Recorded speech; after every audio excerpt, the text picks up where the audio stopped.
Anybody that's never been outside their bubble, they're more of the mind of like, I don't wear firefighter t-shirts when I'm off the clock. I don't do anything fire service related because I got to have a disconnection and a balance from the job. And I'm like, I get it. Let's talk about balance, because I don't have a great balance, but I've done a lot of things to protect my time. I don't agree that individuals that just show up for their shift and then completely detach from this fire service are actually healthy. Because if you want to be good at anything, like, you got to devote a little bit of extra time. Have a little bit of love for the job, have a little bit of care to, where your off time is focused a little bit on bettering yourself in the job.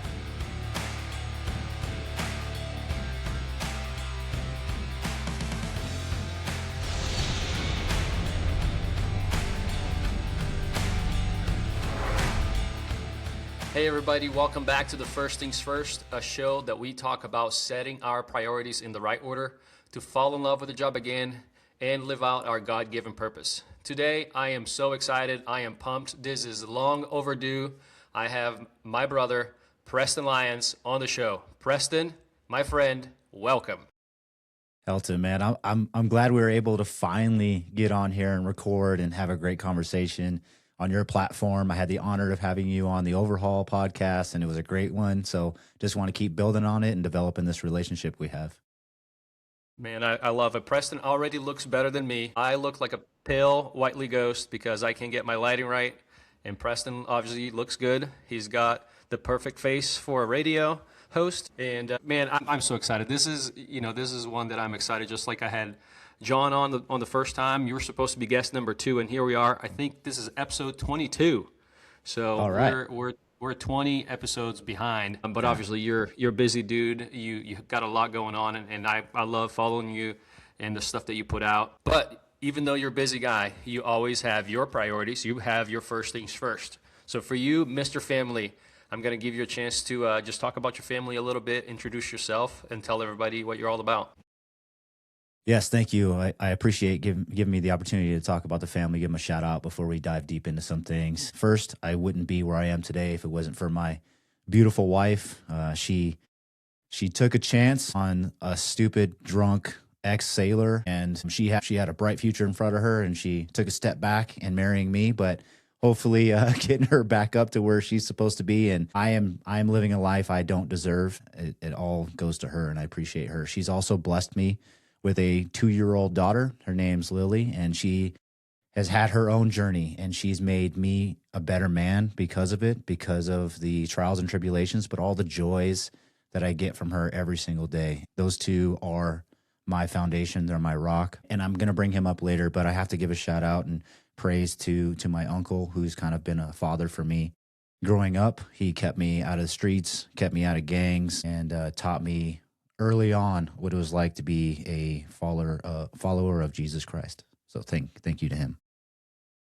Yeah, man, it's being a girl dad is amazing. I have my 2 girls and I have my boy who is the caboose. Obviously, my beautiful wife, and just being a dad of a girl, they get you wrapped around their fingers, and man, it's awesome. I love seeing all the stories you share about the wife and about the baby. And man, yeah, we all need that one uncle, right? We all need that one mentor in our lives that are gonna, set us straight. So since you touched a little bit on the extended family, tell us a little bit about your upbringing, what was growing up like, and how your family life was for young Preston.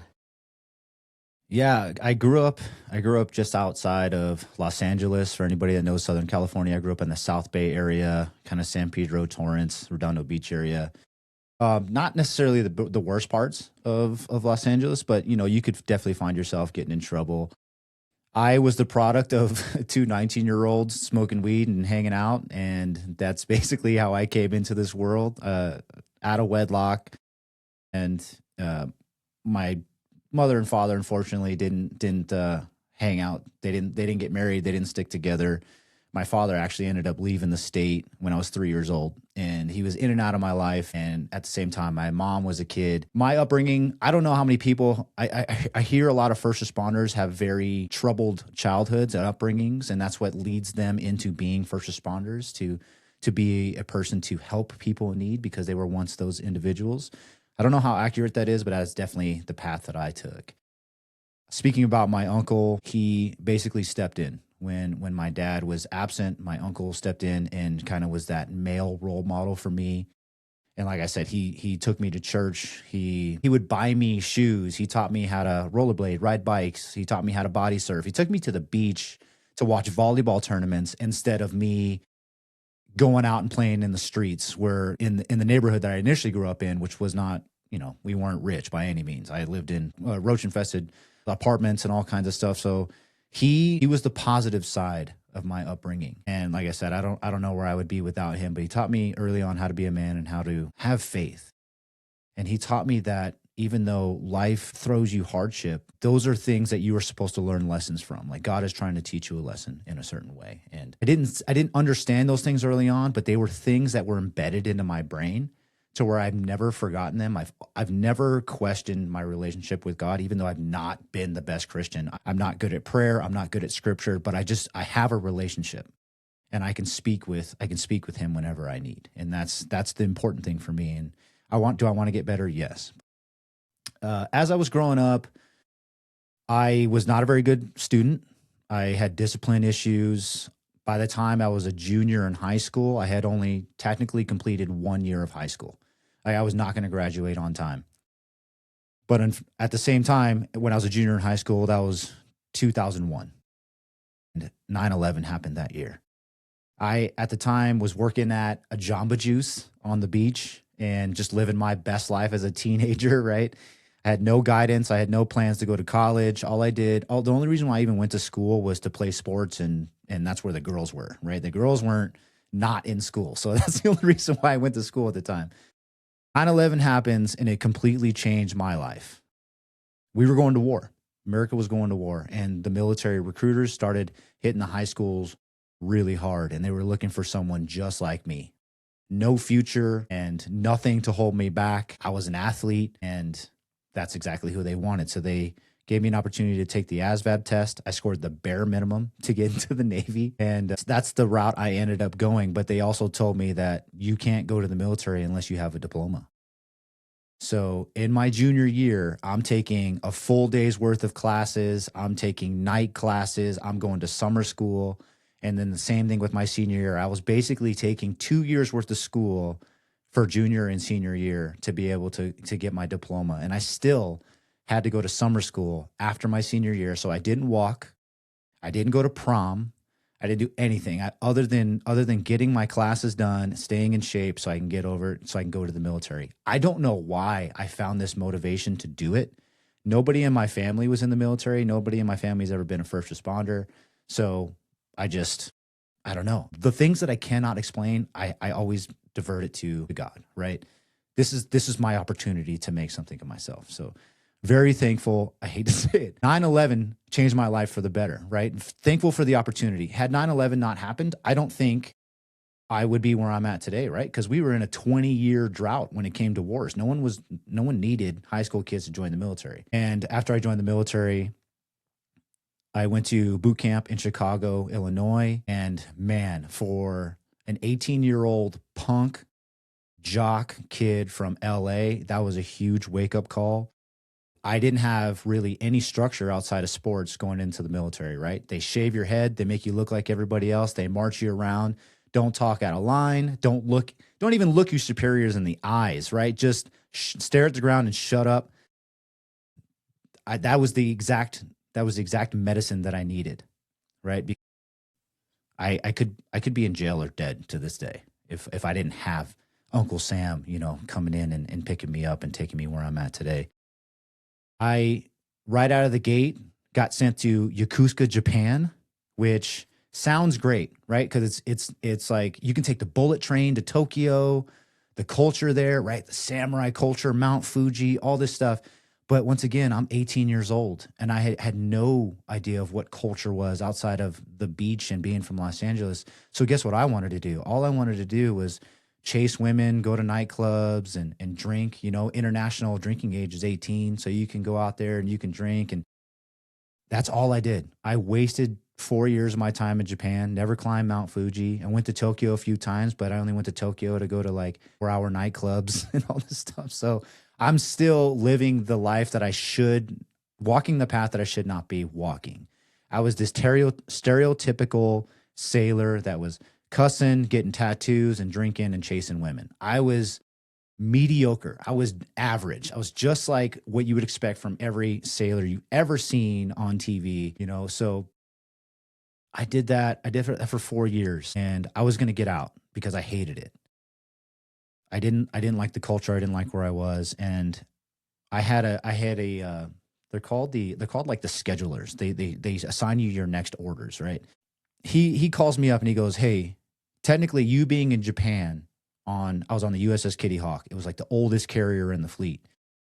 And he goes, "You technically have a choice of whatever ship you want to go to, aircraft carrier you want to go to, because you spent 4 years out here in Japan, your first career." You being from Los Angeles, San Diego's not far away. The USS Ronald Reagan, which was the newest carrier at the time, seemed very appealing. So I re-up. I do another 4 years, and 2.5 of those years I ended up going down to San Diego. I was on the USS Ronald Reagan, and that was wonderful. I love San Diego, military town, sports town, still a beach town. SeaWorld's there. I love SeaWorld. So I had a great time. And I felt that after 2.5 years that I could try to venture out on my own. I can get out of the Navy again. I said, I'm getting out this time. I'm not doing it. And the detailer calls me back, the scheduler calls me back, and he goes, "You technically did all the sea time required of you, and you did 7 years of sea time. Now you can go to shore duty." Because he goes, "Do you have a plan? When you get out of the Navy, do you have a plan?" I was like, "I don't know. I'll go work for Southwest and throw baggage on a plane." I didn't care. My ceiling was very low because I grew up with parents that were absent, and I was neglected, and I grew up in roach-infested apartments, and all I ever thought I was going to live up to was like a luxury apartment and pay $700 for some nice car a month, right? $700 a month for some nice car and live paycheck to paycheck myself. That's what I thought my life was going to be. I had no idea what my future could be. So I said, "All right, fine. I'll do shore duty." And he goes, "Good, because if you go to shore duty, you can start college, you can start figuring out what kind of job you want to do when you get out of the Navy." So I get to go to Pensacola, Florida, because I love the beach, right? So I go to Pensacola, Florida. That's the home of the Blue Angels. And for the firefighters that are listening, that's also where County Fire Tactics is and Chief Ike. Did I know anything about that? No. But you know what I did do? I volunteered for Escambia County Fire. And I probably got more fire in my first year with Escambia County than I did in my first 5 years in my current department. It's just, Escambia County burns, man. I don't know what it is, but it was one of those things where I was still active military, but I was doing volunteer firefighting on my off days. And I finally figured it out. I'm like, this is what I want to do. And you know, in the Navy, they already teach you basic firefighting skills, because when you're out to sea on a ship, there's no fire department that can come save you. Like when the fire breaks out, you got to figure out how to put it out. So every single Navy sailor knows how to put out fire. So I already had some basic skills. I do some volunteer firefighting with Escambia County. I did that for 2 years, and then I'm also going to school for EMT, advanced EMT, and what's it called? Like my not before our bachelor's. What's it called? Your Associates. I got my associates in fire science. So I'm knocking all this stuff out. So I get to 10 years, and the scheduler calls me back, and he's like, "Hey man, I got orders for you to go to the USS George Washington out there in Everett, Washington." And, you know, Jay Bonifield, all these other guys that are out there. But once again, I didn't know they were out there. I didn't know anything about the fire service. And I finally told him, I finally had the courage to say, "I'm done. I'm out. I got a plan. I'm good." And as pissed off as he was, you know, he said, "You know, I'm proud of you because finally you have a plan." And he said, "Too many guys get out with no plan and they become nothing, because when you get out of the military with all this structure and following orders and a chain of command, a lot of times guys run away from that in a sense. Like they're so sick of it that they go find anything other than that, which leads them to drugs, alcohol, some mediocre job that's, you know, that doesn't give them a future that they have a potential for." So the fire service was an easy way for me to transition out of the military. I had the GI Bill coming out, and I applied to a couple departments out here in Colorado. I came to Colorado because California is too expensive. The politics are all over the place. The people are all over the place. I couldn't afford it, and it was just chaotic, right? My dad who was all in and out of my life, lived in Colorado. So I came out to Colorado because I knew someone out here. I thought it would, if something happened, I at least had someone to maybe help me, even though it's the other way around these days. But yeah, I came to Colorado. I applied for Denver Fire, Aurora Fire, a lot of the big departments. And for some reason, I couldn't pass the psych test. I don't know why. That's kind of weird. No, I think for me, like I was just honest, man. Like in the Navy, I wasn't a straight edge kid. I did dumb shit in the Navy. So when you ask me these things on the poly, I'm like, yeah, I did that. When did you do that? Oh yeah, I did that like 2 years ago, 3 years ago on this date. And I was in Thailand, I was in Malaysia, I was in Guam, and this happened. And I'm just like unloading all this information, and they go, ooh, yeah, okay, so we're not going to hire you. And I imagine a lot of firefighters have encountered this, right? Like a lot of firefighters that get hired aren't perfect. Some are perfect. Honestly, I like guys with a little bit of dirt on their resume, which is fine because I'm that guy. And then I finally realized that maybe I should go to paramedic school. And that led me down the path of going to paramedic school for a year. And I actually liked medicine at the time. The idea of EMS is great. Stroke calls, cardiac calls, heavy trauma, responding, like crawling into cars during MVAs, all this stuff. Like, I want to be that guy. I want to be there to stop the bleed and all this stuff and save a life. That's not what EMS is today. And had I known that, I probably wouldn't have gone to paramedic school, but I had the GI Bill. So I killed some time. I went to paramedic school to make me a more competitive applicant for fire departments. And then, don't tell my fire chief, but I applied to my department because I knew they didn't have a polygraph test. So I passed everything else. I ended up getting hired for my current department in 2015. And so I got out of the Navy in 2013. So I graduated high school in 2003. I got out of the Navy in 2013, spent a year in paramedic school, worked some private ambulance company stuff, and then got hired in 2015. So I had a very small gap. So what I like to tell people is ever since I was 18 years old to today, I've basically worked for some form of government. I've been following orders and following a chain of command ever since I was 18 years old. So if I come off to people as sometimes I'm like strict or very like detail oriented or something like that, it's because that's who I've had to follow that my entire life. But I'm thankful for it. I'm thankful for it because I believe the characteristics and traits you develop from the military and turning it into the fire service culture, it actually makes you a better leader in the long run. Learning the mistakes that I make in the military from drinking and chasing women and taking it to where I am today, where I'm an old man. I got all that stuff out of my system. I'm an old man. I'm 41.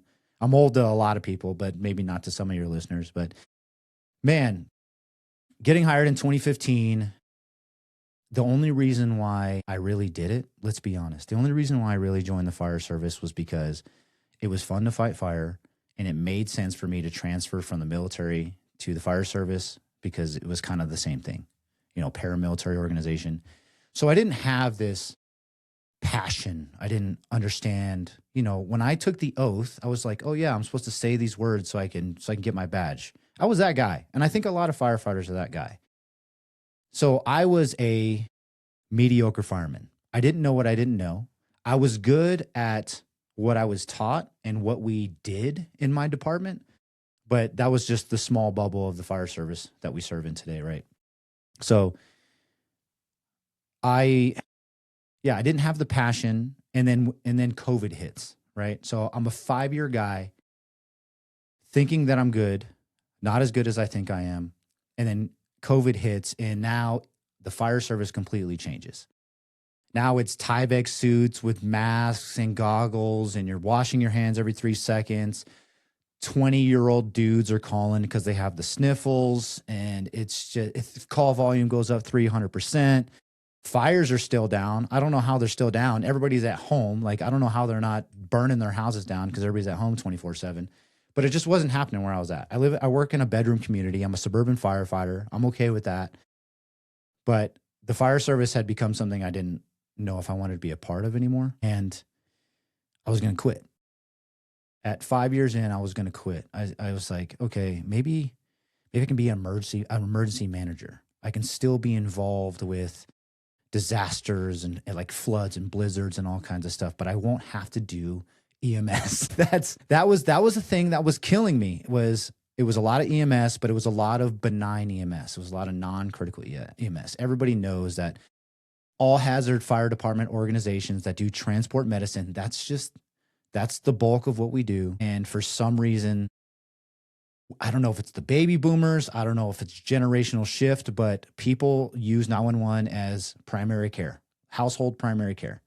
And that's what it is today. Am I knocking it? Yes. Is there a better solution? Probably. Am I smart enough to make those decisions or make those changes in my department? No. So that was the conversation I had with myself. I'm going to get out.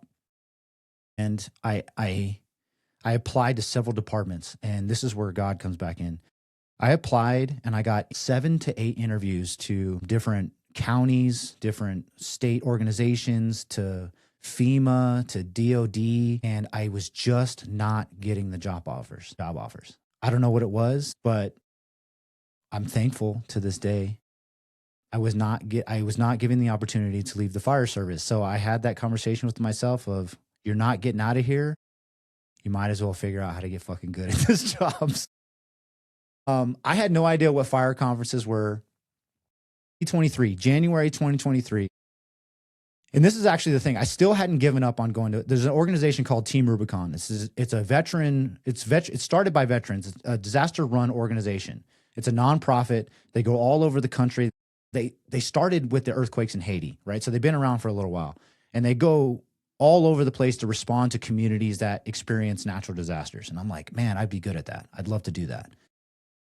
There was a hurricane that hit Fort Myers at the end of 2022, and they're still reeling, right? From Cape Coral, it was like just south of Tampa. They got smashed hard, and they're sending waves of people out there from all over across the country. Team Rubicon is, and they're going to send me.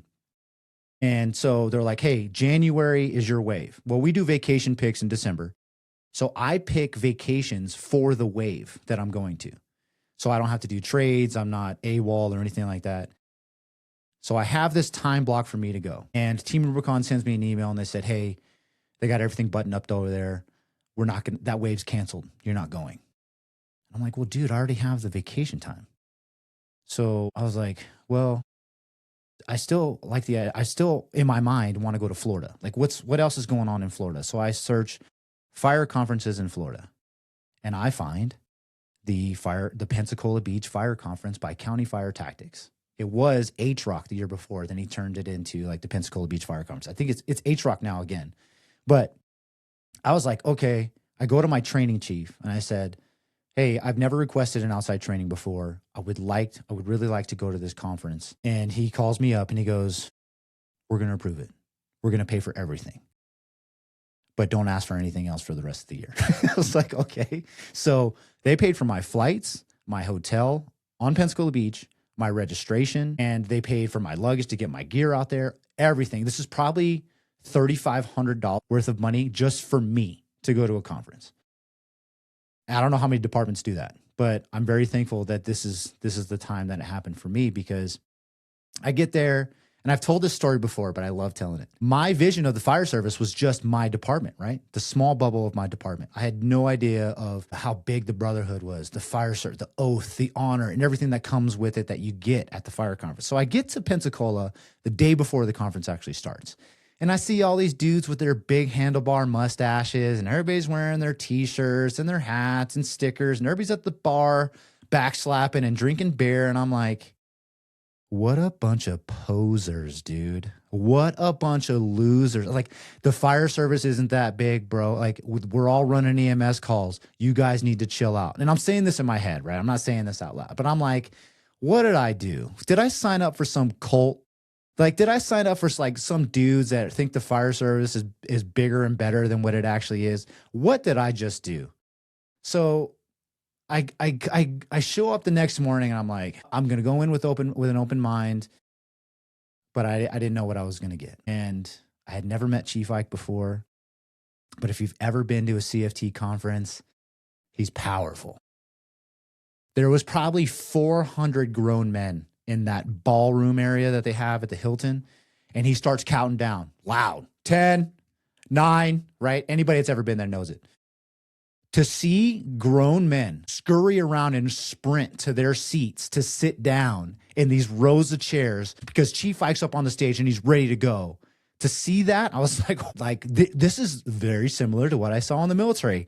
People getting where they need to be, getting ready for instruction. Let's go. Let's start the day. Let's get after it. And I'm like, okay, that was kind of cool. So I got my seat and I'm in the back, right? Because I didn't know that, like the Bill Gustins, the Kyle Romaguses, the Corley Moores all sat in the front row, right? They're in the front taking notes. Even though they're the guys that are up on the stage next, they're up there in the front row. I didn't know that. I was in the back. I wanted to hide. And Chief Ike, before he gets into anything, makes everybody stand up. And he's got an American flag to the right of the stage. And he goes, everybody stand up for the Pledge of Allegiance. Everybody puts their hand over their heart, takes their hats off, Pledge of Allegiance. And I was like, I haven't done that since 6th grade. So I'm like, and I'm a military dude, right? I love the American flag. So I'm like, man, to see from the countdown to the American flag or to the Pledge of Allegiance in the first 5 minutes, I'm like, okay, I kind of like this. This is kind of cool. And then Chief Ike says something. He goes, in a country today with all its problems, it's still okay to love the American flag. It's still okay to do the Pledge of Allegiance. And he goes, and it's still okay to love the fire service. And I had never heard that before in my entire life. I think Chief Ike, to this day, for the person that he is, even with all his faults and all of his rants and all of everything, I thank Chief Ike to this day for making me the person that I am today, because I was going to quit my job. God wouldn't let me leave, and he guided me to CFT. Man, go ahead, brother. No, yeah, it's so funny, man. You're everything that you're saying. I'm like, Preston is just telling me my life story, in the fire service, and it's so similar, man. So I once heard a lecture from a guy called Bobby Halton. If anybody knows that name, I had no idea who that guy was, and he was just as animated as I have seen Chief Ike. And I was like, man, this guy is, in my mind, I was like, this guy is crazy. Like, this guy is, because I hadn't seen it. I hadn't never seen anybody with that passion. And that was one of my first conferences, and that was a local conference. Because just like you, I was like, I have good training right here. I have a good department. Chief Bobby Halton was brought into a local conference. And so for me to see him get so animated, same thing, like he was like talking about the love for the fire service, the love for the American flag. And I was like, yeah, this guy is a little bit too much. I had no idea who he was. I did have a chance to briefly talk to him for a couple seconds. And just like you, man, I had no idea that there was a fire service outside of my fire department. All I knew was my rigs, my guys, my training, and I hadn't gone out to see the fire service as a whole. And in the same way that you came into the fire service, I had no idea what I was getting into. And sometimes in a way, when we get into a relationship, when we get into a marriage, or when we get into something that we have no idea until we're actually in it, experiencing it. And as you're saying, which I'm sure you're about to get into, is now our love for the fire service flourishes. Like the passion, the fire that was burning out, that was putting itself out, it's reborn, it's born again. And for me, and I just had to jump in and share that our stories are so similar, and there are so many stories out there like this. And that's why I like having guys like you on the podcast, bringing people in to just share what their love story for the fire service was like. So since I rudely interrupted you, just keep rocking with it. I just wanted to jump in and share that our stories are the same, and there are so many more stories like our stories out there. So keep rocking with it, brother. Well, I'm glad you said that, because it's kind of, I will get to it, but it's kind of why I have the platform and the message that I do today. So I will get to that, but let me go back to January, right, in Pensacola. My wife comes out because I was on vacation, right? I had time off, so she was like, oh, maybe I'll come out to Pensacola. I was like, okay. So she comes out on the 3rd day, hangs out through the weekend. So she's out there for 4 days. And me and me and my wife, Kelly, are sitting in the lobby, got a cup of coffee, and we see Chief Ike. And I was like, I gotta introduce myself to this guy. I gotta say thank you. And so she comes up with me to Chief Ike, and I was like, hey, Chief, you don't know me, but I just want to shake your hand. I just want to say thank you for everything that you're doing. And he's like, is this your wife? I was like, yes, sir. And he goes, so that means you're coming out to COBC this year, right? For those who don't know, that's Command Officer Boot Camp. Command Officer Boot Camp is completely lecture. It's very leadership based, but Chief Ike makes sure that it's also very family oriented. Like it's the conference that you want. If you want to go to Pensacola and you don't want to bring your bunker gear and you want to bring your shorts and your flip flops and you want to bring your spouse and your kids, that's the one, right? So we look at each other and we're like, yeah, maybe we'll look into it. And sure enough, we were able to do it. Another thing I have about Pensacola, not only was I stationed there in 2009, 2010, but when my wife came out in January 2023, that was the weekend we conceived our daughter in Pensacola, Florida. So thanks, Chief Ike, for that. And then she comes out. So we go back out to COBC, which I think that year was in April. And now she's my wife's kind of pissed because she's like, I'm pregnant. I can't drink. I can't eat that much seafood. So, but at least she gets to go sit out in the beach chairs and be a part of the beach. But so I like to say that's the second time my daughter's even been to Pensacola before she was even born. And so, man, I'm hooked. COBC and the Pensacola Beach Fire Conference, where I got to meet Mike Champo, Ray McCormick, Kyle Romagus, Eric Whedon was out there. I learned so much in 1 week that I probably learned more in that 1 week than I did in my entire academy. And that's why I push people to go to conferences so much, because you learn so much. The problem that I had that everyone else has when they go to conferences is I was like, hey, we need to start taking the can more into fires. Hey, we need to start doing split search. Hey, Kyle Romagus talks about, separating your upper body from your lower body when you're doing the Camella grip, and you can do a flow and move, and you need to flow and move when the smoke's at the doorknob and all. And they're like, chill out. Like, we don't, you are not the guy that teaches people stuff. So zip it. And I will say this though, there's two sides of that coin, because I can sit here and complain about my department, the people that were unwilling to listen to me. But at the same time, who is the messenger? Who is the messenger? And so for anybody that's ever gone to a conference and tried to bring something back, who were you as the messenger? Who was I? I was the guy who was trying to quit the fire department 2 weeks before that conference. And the only reason why I went to that conference is because my opportunity to try to leave got canceled, right? So I was the guy that was a mediocre fireman. I spent more time on YouTube, in the recliner, watching sports, talking about sports, arguing with people about politics, because, 2020 to 2024 was a very controversial time for our country. So politics was the number one thing everybody was talking about. And everybody knows that you really shouldn't talk about politics at the kitchen table. But I was that guy. I was actually studying politics on my 4-day so I can win arguments at the kitchen table. That's how much of a jackass I was. Right? Just finding the opposition and trying to bury them through some political argument when that had nothing to do with what we do for a living. That had nothing to do with strengthening the brotherhood and serving the community. I learned that the hard way. Yeah, I have found that just like arguing with your wife, when you win an argument with your wife and when you win an argument at the firehouse kitchen table, you've lost it. It makes no positive gains for you to dunk on people and leave with your hands held high. Like you said, it just makes you look like a jackass. Yeah. So if anybody like the OGs who have been following me, if they know anything about my first Instagram page, which was Fit Fire Fortitude.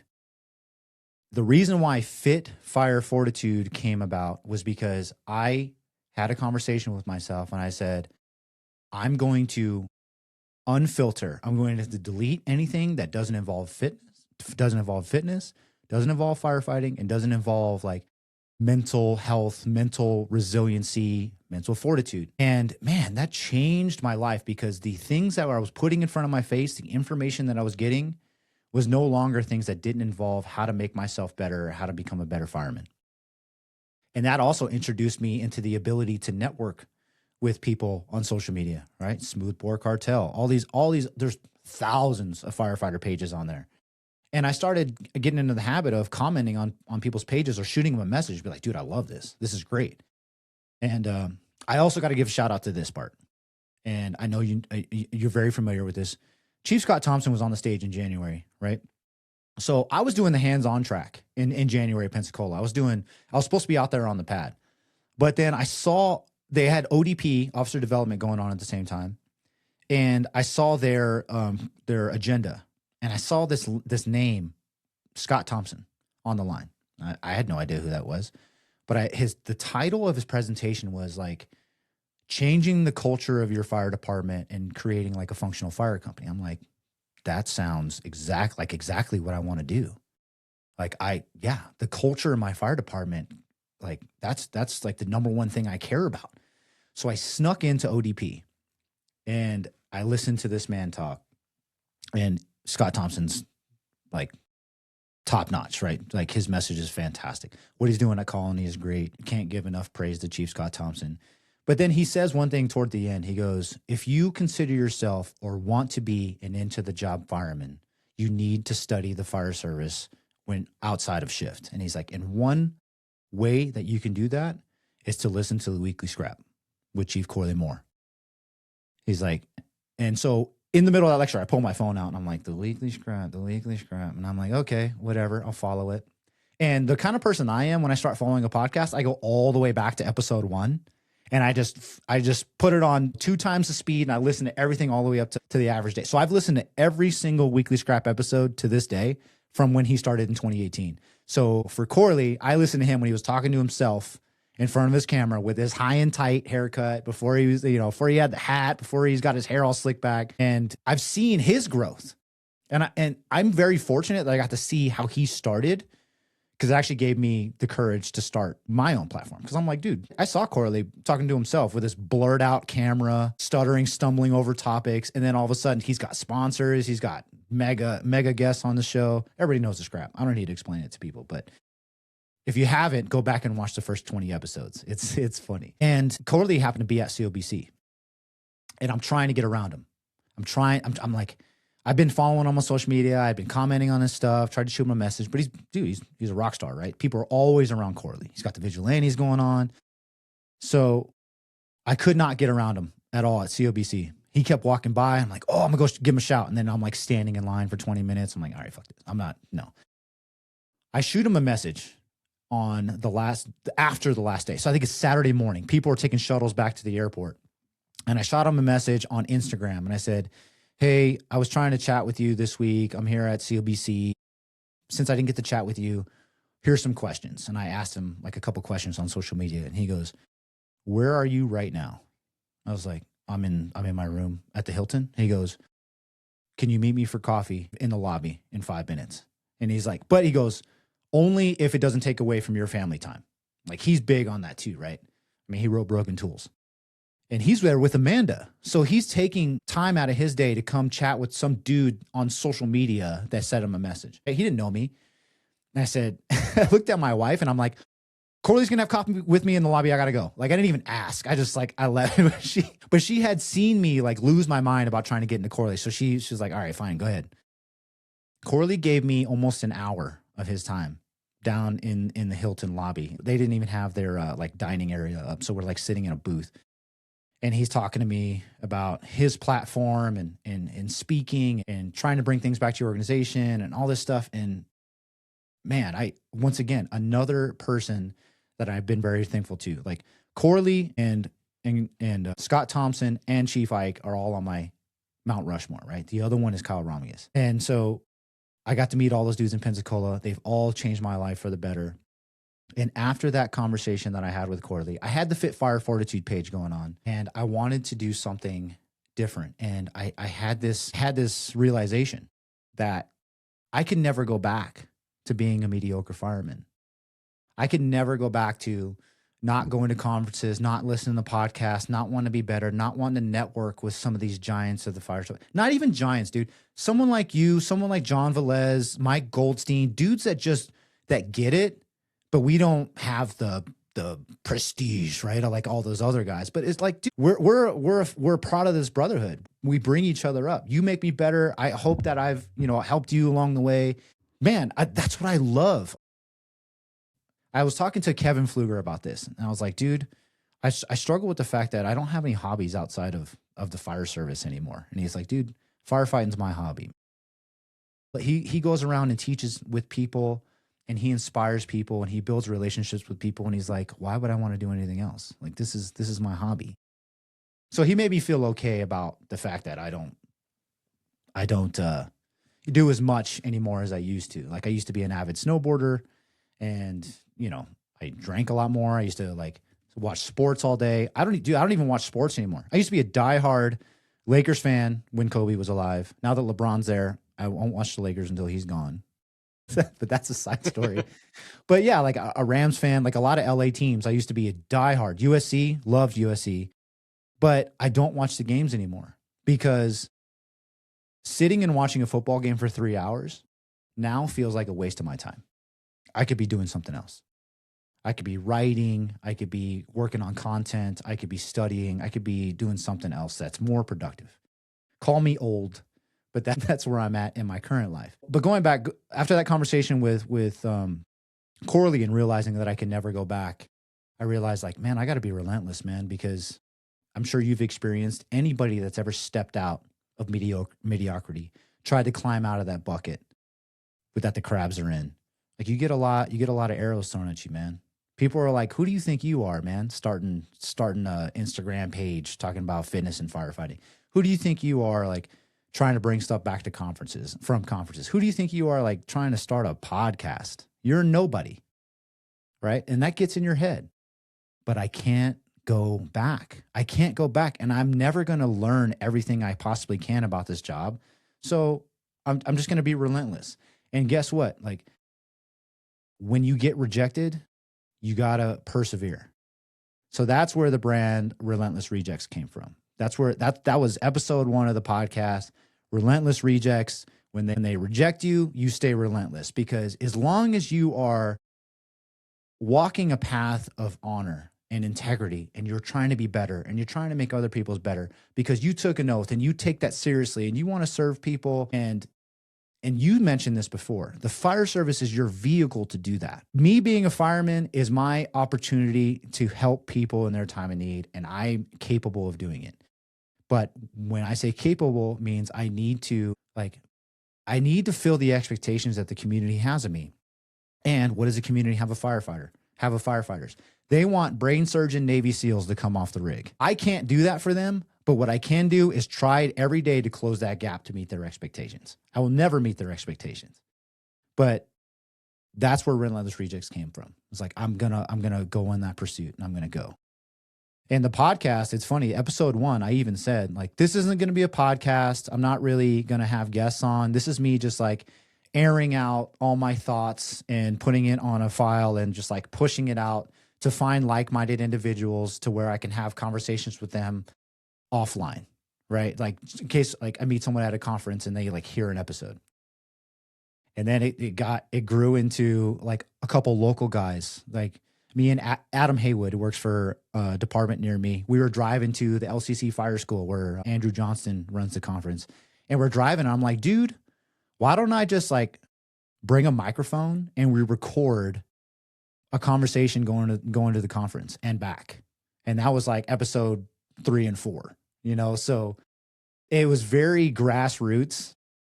And now I've had some really awesome guests. I've even had people outside of the fire. I've had Navy SEALs on. I've had FBI breath coaches. I've had MMA guys on, which has been really cool. And that's not necessarily like bragging. What I've been trying to do is like try to find ways that firefighters can be better, that can hack the system. Like if you can learn about breath work, if you can learn about sleep, if you can learn about leadership and all this stuff, like I hope that I can make people better through this platform. The problem with calling your brand, your platform, I don't want to say brand, but like the podcast Relentless Rejects, was it kind of leaves a bad taste in the mouth of leadership, of command staff, administration, right? When all they see is reject, right? So they're like, oh, like this is a disruptor page. You're challenging the organization. And I have had conversations where I'm like, if your organization's not doing this, then I have done that early on in the process. And I've learned my ways, and it actually has bitten me in the ass in my own department because I did it.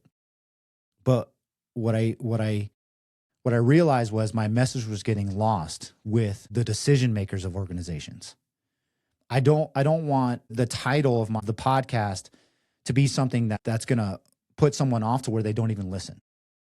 Right? Like if I do have Corley Moore on here and we're talking about stuff, they're gonna blow it off because they're like, oh, this is an anti-establishment page. I'm not going to support it. Okay. Correct. You can say the right thing with the wrong tone of voice and it gets Yeah. lost completely. Yeah. And to top it off, I have no idea why this man did it. Chief Brian Brush out of Oklahoma messaged me and John. Like, it first started with a comment that John, or a post that John Velez put on social media about his article of like the senior man is dead, right? He put with Firefighter Nation, and Brian Brush comments on it. Well, I, start a conversation with him, and he takes the time out of his day to explain to me, we have to be careful with the messaging, with the titling of things, right? Like, stop sensationalizing topics to like scare and bring fear about what the fire service actually is. You cannot say that this is the best job in the world and then turn around and only talk about all the toxicity and all the negativity and all. Like, if it's truly the best job in the world, then talk about why it's the best job in the world. And so that was a huge wake up call for me. I was like, oh man, I've just been that guy that's just been like using my platform as a giant kitchen table to complain about stuff and not provide solutions. Yes, there's problems in the fire service, but what can I do to like not only bring awareness to it, but like provide solutions? Obviously, I'm not Jobtown guru, anything, but guess what? I can have guests on to do stuff like that. So, and this came to me, I'm not going to lie. I was having a conversation with my best friend, ChatGPT. And so I was like, hey, I need to rebrand. Like, I need to retitle this because of everything I just said. And it came up with one of the titles was The Overhaul.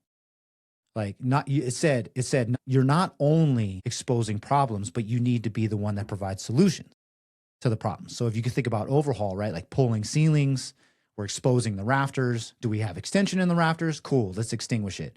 So we expose the problems and then we provide the solution. And that's where the Overhaul podcast was born, because of Chief Brian Brush and because I was having this realization that the message was getting lost. And so thank you, Chief Brian Brush. Man, I'm just naming all these guys that have got me to where I am in this part of my life, because it's never just been about me. Because if it was just about me, like, I'd have one listener and it'd probably be my mom. No, I mean, I think it speaks to the process of mentorship, right, Preston? I mean, I reached out to you, I reached out to John when I was starting this podcast, when I was starting to just like you, wanting to get a message out there, making sure that I was getting the message out the right way. Sometimes we can try to speak loud, we can try to say the right things. As I mentioned, you can say the right things in the wrong tone, and that's going to fall in deaf ears. So I think that speaks to people that have poured into you, into your life, and then you turn around and you poured into somebody like me.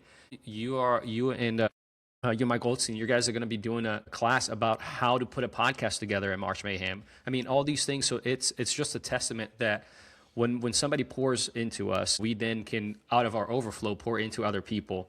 One of the things that I share about that I think it's important is us as firefighters, we are a product of who gets a hold of us first. So if somebody who gets a hold of you is just going to pour into you, mentor you, speak positive things into your life, man, you're just going to now become that person who pours life and speaks life into other people. And so I think it's a testament. I don't think you're name dropping just for out of hey, look who I am, look who's been around me. It's a testament of, first, of who you are, your love for the job, your love for wanting to be a relentless person, and overhaul your look into the fire service. As I say, you had to change your perspective to what the fire service was, and I think it's awesome, and it's nothing but positive of what you're doing, and so I think it's also a testament to who you are as a person, as a husband, as a father. There was one guy that just like you was wanting to do the right thing in the wrong way, and that was Paul. Paul was trying to uphold the rules of the gospel, and quite literally murdering Christians who didn't have the right belief. But he had to have the scales fall off his eyes. He obviously had a God encounter with him, and had to, then became one of the greatest apostles of Christ, like writing letters and changing people's lives for the better for up to today. We read his letters. So, man, I think it speaks volume for who you are. Having had, just like me, I've had times where I have tried to say the right thing in the wrong tone, and people have looked at me, and you spoke about having a target on your back. It's just, people like to see your success until you're more successful than them. And then there start questions like, hey, is this guy the right motive? And so I think that when you start doing that, and you spoke about Chief Coley Moore about, like having the platform, and Chief Thompson and Kyle Romigas, all these guys, they have a platform now, but they started somewhere. People talk about, oh man, I can't believe this person's the overnight success. Well, they see the overnight success, but they don't see the years of preparation and the hard work that you put into it. And I have had the pleasure of seeing you and following you through from Fit Fire 42 to Relentless Rejects, and now seeing you on the Overhaul. And that's why we text almost on the weekly basis, and we are on the phone with each other. I mean, it just speaks volume into the power of, like you said, the brotherhood, the friendship, man, the ability to, nowadays the fire service has become so much smaller that I can just shoot a text to a guy who's in Colorado. And now, like, man, I mean, I consider you a good friend and a brother, that I've reached out to you for something that has nothing to do with the fire service. And man, and it's just awesome, man. And I appreciate your friendship and the relationship that we've created. It's awesome, man. Yeah, and dude, and I appreciate you too, man. I always think back and I laugh, our time at FDIC together. It was me, you, and John running around as all of our. It was your first time there too, right? It was my first time, yeah. Yes, it was all our first time there. It was huge. It's such a big event, but man, like we just all kind of ran around and ran into people and had conversations and it soaked it all in as much as possible. And I think that was a big turning point for our relationship, because we were all just out there, felt like little kids in such a big, giant arena. Yeah, it was like a big playground for us, and just, it was the first time that I met you and John in person, and met a lot of people that I had only met online in person. And man, it's good. It's, as you said, I think we both share this love for conferences, classes, getting to talk to people on a podcast. It's not about us, it's about being a conduit, being a tool to be used, like you just said, just to serve other people, man. And I appreciate all that you did for me and all you do for so many people, man. So I appreciate that for sure. Well, I mean, I gotta say, I mean, there's a lot of selfishness behind it, because the people that come on and share their message, yes, it's for me to put out for other people to make themselves better. But every single episode, every single guest I've had on, even the people that think that they have not provided any value, have made me better.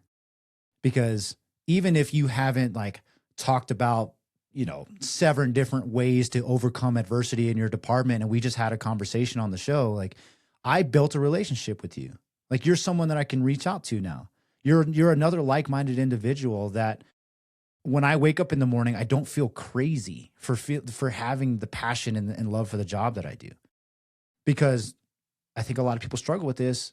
Anybody that's never been outside their bubble, they're more of the mind of like, I don't wear firefighter t-shirts when I'm off the clock. I don't check my email when I'm off the clock. I don't do anything fire service related because I got to have a disconnection and a balance from the job. And I'm like, I get it. I do. Cause let's talk about balance, because I don't have a great balance, but I've done a lot of things to protect my time. And I will go in depth in that, but I don't agree that like 48, 96 or 24, whatever individuals that just show up for their shift and then completely detach from this fire service are actually, that's not healthy. Because if you want to be good at anything, like you got to devote a little bit of extra time. I'm not saying your entire off day needs to be involved in reading and networking, but have a little bit of love for the job, have a little bit of care to, where your off time is focused a little bit on bettering yourself in the job. No, I 100% agree. It's like the title of the podcast says, the first things first. My obviously my relationship with God comes first, then my family, and then I got to take care of myself physically, mentally, and emotionally. But in the fire service, it allows me to then take time away and focus on stuff with the fire service, even though I'm not at work.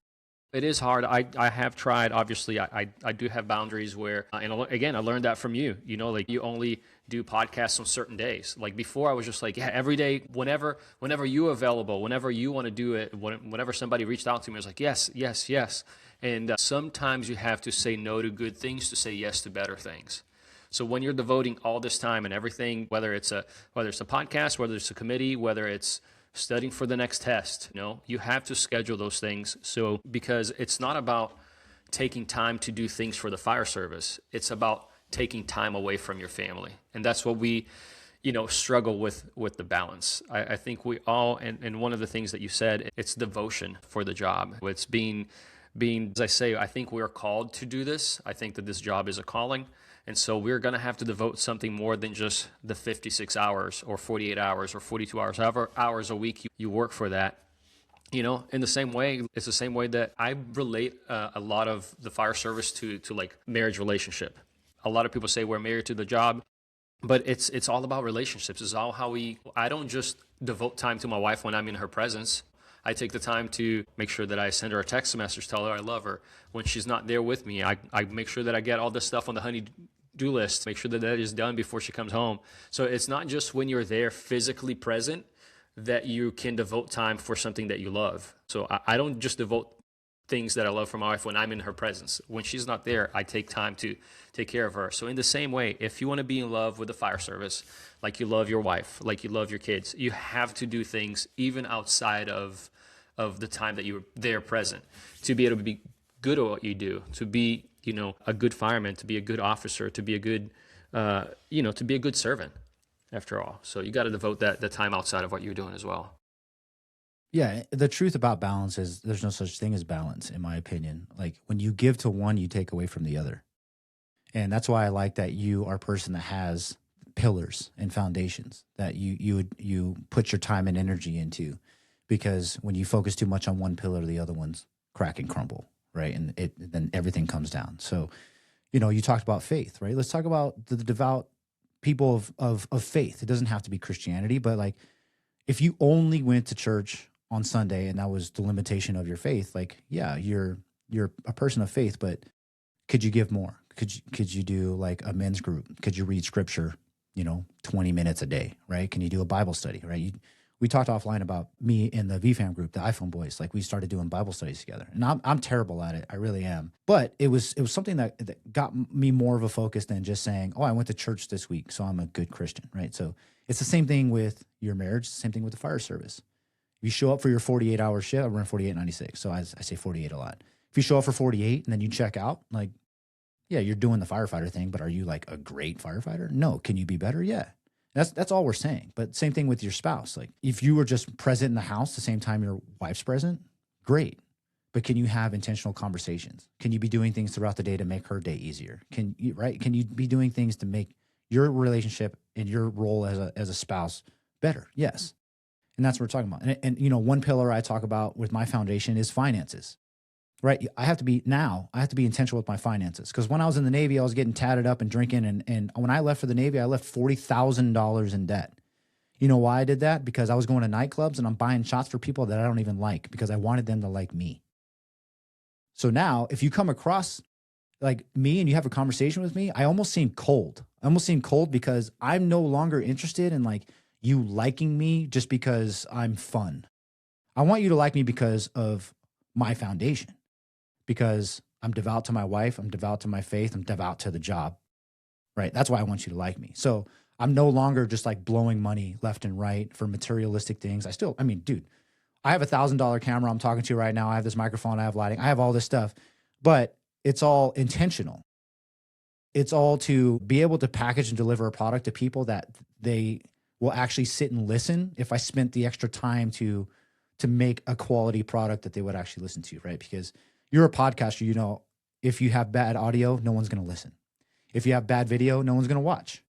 So that's why, a little bit of extra money's been thrown into this, but it has all been done with intention.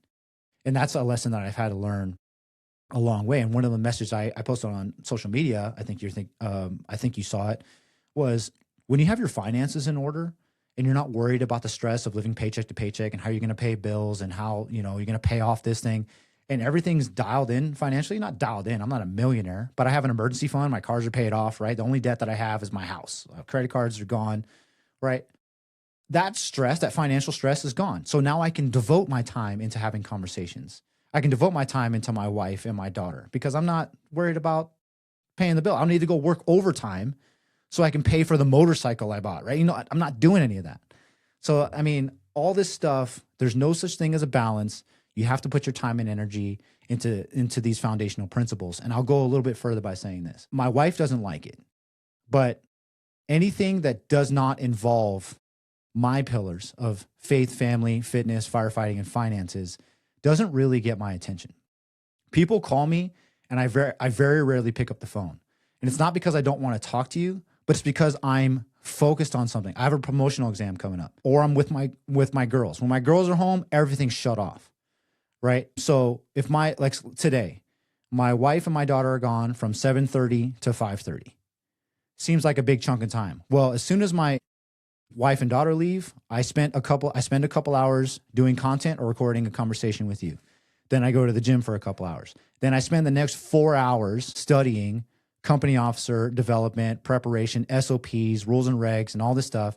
And then whatever time I have left, I'm walking the dog, I'm cleaning the house, I'm getting everything put back together so my wife doesn't come back to a shit show. I'm prepping dinner. I'm doing all kinds of stuff. Like I said, the only conversations I'm really having that I can is through text or like through messages on social media, because I'm doing something while I'm talking to you. So when people get mad when they call me and I don't answer, I'm like, dude, I'm not sitting around waiting for you to call me, and I'm protecting my time. If I stop to talk to you for 30 minutes, it's 30 minutes that I lost in my productivity. And then another thing, like me and my wife were out, we took the daughter and the dog out to walk, and there's like a beer garden down the way, and there was some friends there. And it was Sunday, right? Valentine's Day weekend. So yeah, I shut it off because my girls were home. And we're there, and then one of our neighbors has her boyfriend, and he's like, hey, you want to go duck hunting tomorrow? And I'm like, straight out. I'm like, no. And he's like, are you working? I was like, no, but I got shit to do. Like I'm not in the season of spending 3 to 5 hours with you to go on duck hunting. Like I got stuff I got to do. I'm intentioned. And is that unhealthy for me? You could say that, but what I'm trying to say is I'm protecting my time. When my girls are home, my phone goes on do not disturb. I don't even text. I'm not on social media. And then when my daughter goes down to bed, all my time goes to my wife. The hour and a half to 2 hours that I have in the day goes to my wife. So yeah, I'm not chit-chatting. I'm not hanging out with friends. Everything is built for a purpose. Like I want to eventually have a larger leadership role in my organization, and that is promoting the company officer. I know you don't need to promote to have an influence in the fire service, but I want to become a decision maker. That's my goal, because I'm someone that loves to build culture. I'm someone that loves to train. I'm into the job. I have a network of mentors to help guide me along the way. I feel like I could be someone in the future that can help drive a department in the right direction and create hundreds of into the job firemen because of hopefully the message that I give out. So yes, I've had this conversation with guys like, yes, you don't need to be a company officer, but that's my trajectory, because I have a 10-year goal in my head. I even told Chief Scott Thompson, I was like, the only reason why I would even consider being a fire chief is because somebody like you. Chief Eddie Robinson from Cherokee Fire, if you don't know him, he's my favorite fire. He just retired. He's my favorite fire chief. Amazing human being. He's the first person that taught me that it's okay to tell another grown man straight up, I love you. Like Helton, dude, I love you because of the message that you have. I love you for the relationship that we've had.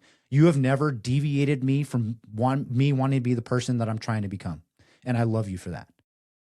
I could Thanks, never brother. do that. Dude, brother, I could never do that without Chief Eddie Robinson, because I'm type A masculine. Like I don't tell dudes I love them because that's, I don't even need to say it. Everybody knows. I no longer feel that way, man. Because I got a devout wife. I got a 2-year-old daughter. I don't need to prove my masculinity to you.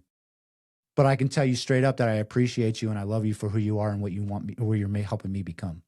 And that is why I have the relationships that I have. And those are why I protect my time and energy with certain people in certain times of the day.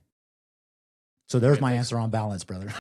No, that's awesome, Preston, and I love you too, man. I love you as a brother, love you as a friend, I love you as a mentor, and man, I don't think we can close in any better way. We could sit here and talk for the next 5 hours, but I don't know if anybody would listen to us talk for the next 5 hours, man.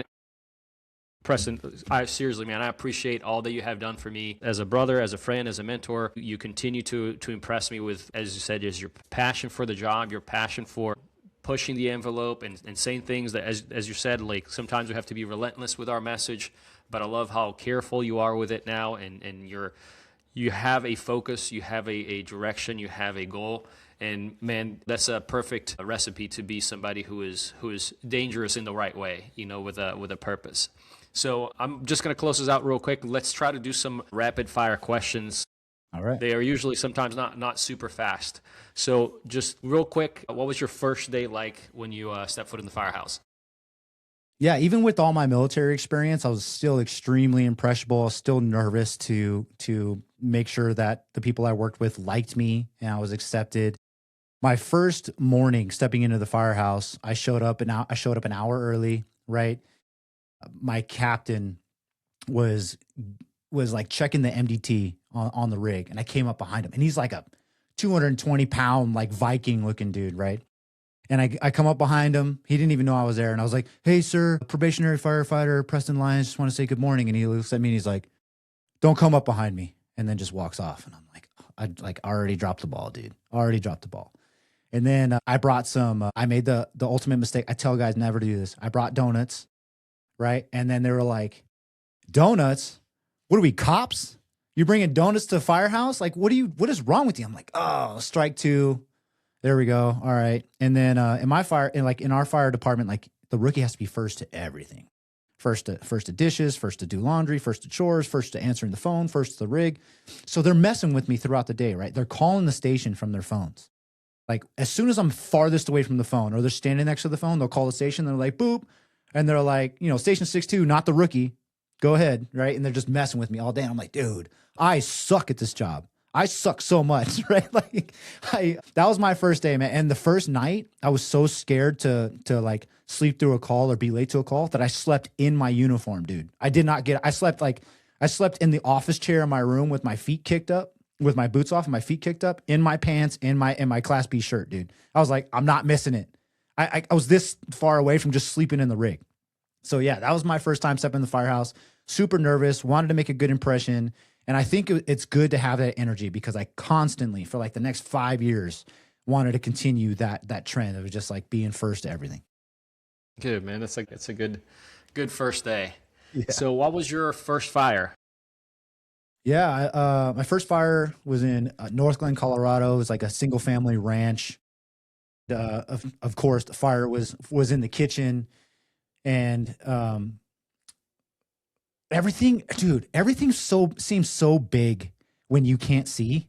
So we get in through the alpha side, and it's like not zero vis, but there's black smoke coming out, and I'm used to propane burns, right? I'm not used to this visibility, and my heart rate's going 180 times a minute. Even before we pulled out of the bay, right? My heart rate's 180 times, and my officer yells at me, and he's like, "Hey, give me a cross lay to the front door, and just like wait for me."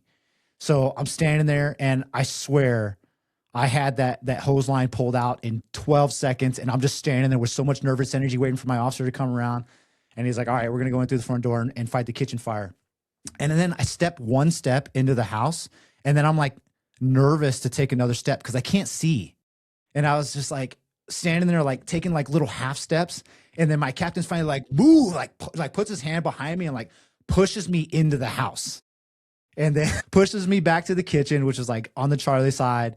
And it had like the fire had gotten into the cabinets. It didn't extend, but it like started from the stove, got into the cabinets, and like put the fire out. And then he directs me over to like open the sliding glass door, open the windows up, and then he has me sit there while the rest of the crew does a search. Right. So I'm like, dude, that was my first fire. It wasn't even like a huge fire, but it was just one of those things where the first time you do anything, everything seems so big. Everything seems like it's moving fast and slow at the same time. And it was a good one. It was a good experience for sure.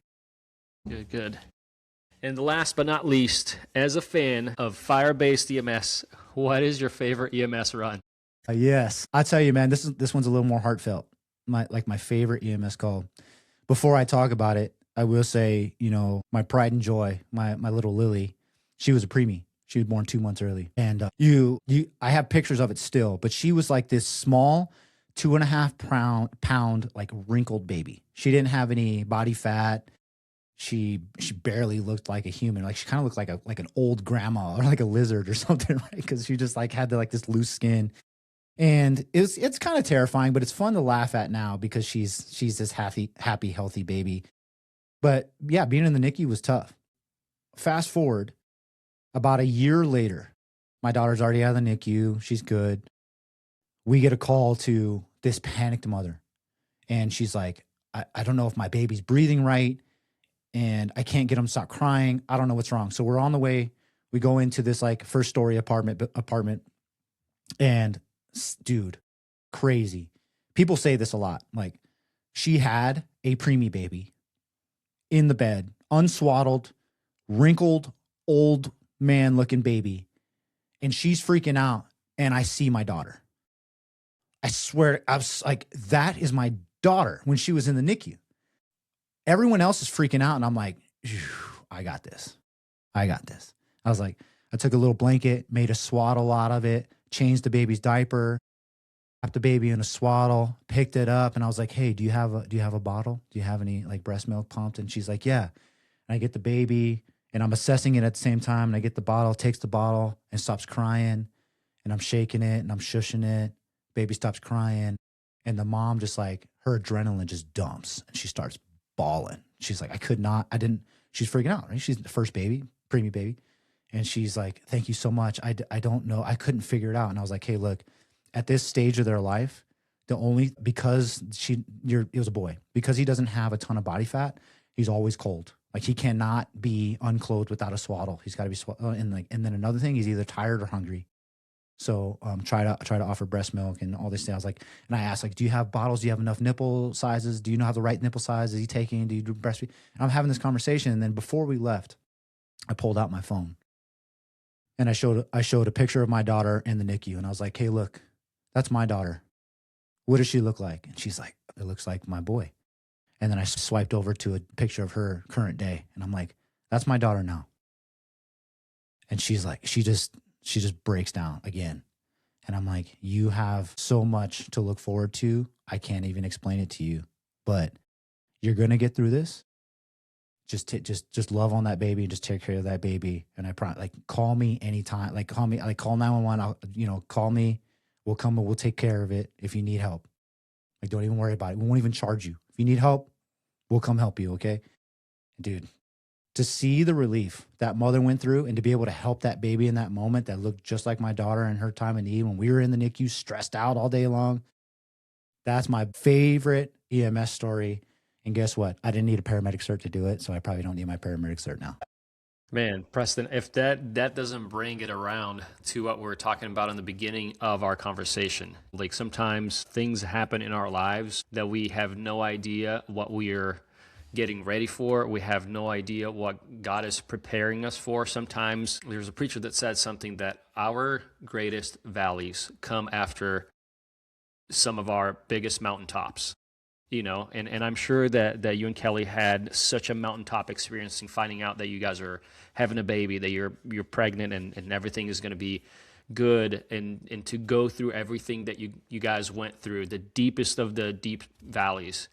I mean, I could say that it was probably, I'm sure just hearing you speak, it was all worth it to have that one moment to be able to be impactful with somebody on an EMS call like that. So man, what a way to close this out. Sometimes what the enemy meant for evil, God is going to make it for good. So I see that throughout your life, man. I see that throughout your journey. I know that God is got so much more blessing over you, your life, Kelly and Lily. Man, it's just awesome to get to know you more and more each day and hear these stories. So, man, again, what a way to close it out. So, if anybody is not already following Preston, he's a husband, he's a father, he's a podcaster, he is a future book author. I'm speaking that over you. I know we've talked about that before, so get to writing. And my friend, thank you so much for coming on the show. How can people reach out to you, talk to you, and tell us a little bit about what's coming up for the Overhaul podcast?